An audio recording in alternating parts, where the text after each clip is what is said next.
Un nouvel outil pour prévenir la malnutrition dont souffrent certaines personnes âgées en France. Il s'agit d'un logiciel qui a été imaginé par deux Bourguignons, dont vous, Didier Buffet. Bonjour. D'abord, le constat en quelques chiffres. En France, on estime à près de 10% les personnes de plus de 80 ans qui souffrent de malnutrition, ce qui paraît quand même beaucoup. Et chez les moins de 65 ans, cette proportion tombe à 4%, mais reste significative. Ne s'agit-il là que des personnes qui vivent encore chez elles et qui ne sont pas encore en maison de retraite, hein. Alors effectivement, en fait, il y a dans les chiffres actuels 5% à peu près de dénutrition en ville chez les plus de 65 ans, et on parle effectivement de 10%, plus de 10% en ville chez les plus de 85 ans.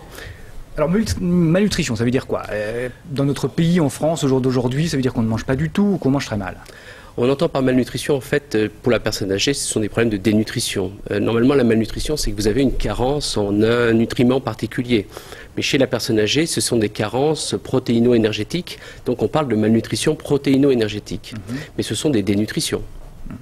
Alors on a vu la prévalence extrêmement importante. Comment se fait-il que vous soyez intéressé à cette problématique-là et que vous en ayez conçu finalement ce logiciel dont on va parler dans un instant?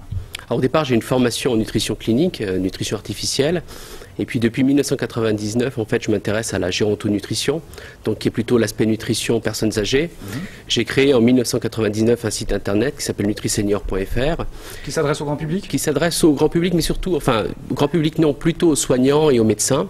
C'était un logiciel qui permettait d'apporter un certain nombre d'informations, en fait, pour pouvoir mieux prévenir ces problèmes de dénutrition.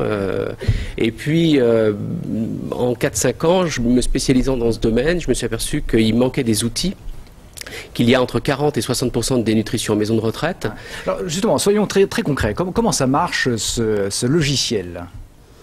C'est un logiciel qui permet tout simplement, en rentrant un certain nombre de données très simples, comme le poids, la taille, des valeurs biologiques, des données très simples, permettent de faire des évaluations avec des outils qui sont validés, qu'on utilise très couramment aujourd'hui en gériatrie. Sur chacun des pensionnaires, par exemple, d'une maison de retraite type? Voilà, chez chacun en fait des résidents. Alors, ce qui existe en fait dans les grands centres, dans les CHU, dans les hôpitaux, etc., tous ces outils ne sont pas forcément présents dans les maisons de retraite. Et ce que je voulais, c'était apporter en fait en maison de retraite des outils qui soient faciles d'utilisation, tenir compte aujourd'hui des difficultés qu'ont les soignants pour faire tous les actes quotidiens vis-à-vis des personnes âgées, faire des outils simples qui permettent de mieux en fait détecter, évaluer et ensuite intervenir au niveau nutritionnel. Donc il s'agit d'avoir une meilleure visibilité finalement?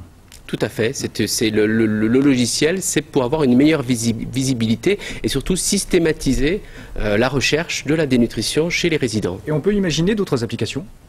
Bien sûr, on peut imaginer des applications, par exemple, pour les médecins de ville, où on est en train de travailler sur un système d'indice de masse corporelle tout âge, donc où on pourrait fournir aux médecins généralistes un outil très simple, où il faudrait simplement renseigner le poids, la taille, l'âge et le sexe du patient, et on pourrait, quel que soit l'âge de la personne, eh bien, pouvoir dire si la personne se situe dans la norme ou si elle est dans une situation de malnutrition. Alors, dernière question, comment fait-on quand on est tout seul chez soi et qu'on a envie de savoir si on se nourrit mal ou si on a des carences, justement? Est-ce qu'on ne peut pas imaginer une application, j'allais dire, familière ou domestique de ce type de logiciel? Alors, aujourd'hui, tout est possible. On commence cette activité, donc on ne peut pas se disperser. En ce moment, on essaye de sensibiliser les maisons de retraite, mais c'est évident qu'à terme, on va essayer de faire un maximum de logiciels pour tout le monde, pour travailler dans le cadre de cette sensibilisation actuelle. Vous savez que le ministère de la Santé travaille sur tout ce qui est malnutrition. Il y a un plan qu'on appelle Plan National Nutrition Santé. Donc nous, on s'inscrit tout à fait dans cette politique-là. Et ce qu'on veut, c'est sensibiliser avec des outils adaptés pour les médecins, des outils adaptés aux médecins, pour le grand public, des outils simples, et faire en sorte que les gens puissent mieux se contrôler. Merci beaucoup, Didier Buffet, pour ces explications et bon courage pour la suite.